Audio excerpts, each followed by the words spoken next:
আপনি রাজনীতি করবেন কোরআন সুন্নাহর পদ্ধতিতে, ঠিক কিনা? ও মুসলমান, কত ক্ষমতা!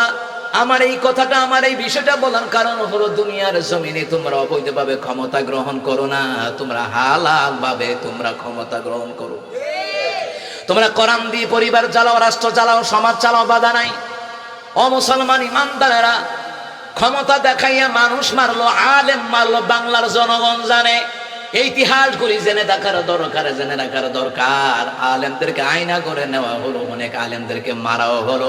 শাপলা চত্বরে কত আলেমদেরকে মারার পরে মুসলমান ইমানদারেরা, এই যে মোস্তফা সারোয়ার ফারুকী বলছে শাপলা চত্বর নাকি জঞ্জাল মুক্ত হয়েছে। এই কিতাব কইবেন, আল্লাহু আকবার কইবেন, নাউজুবিল্লাহ কইবেন। 28 অক্টোবরে অনেক লগি বইটা দিয়ে কোরআনের কর্মীদেরকে মারা হলো।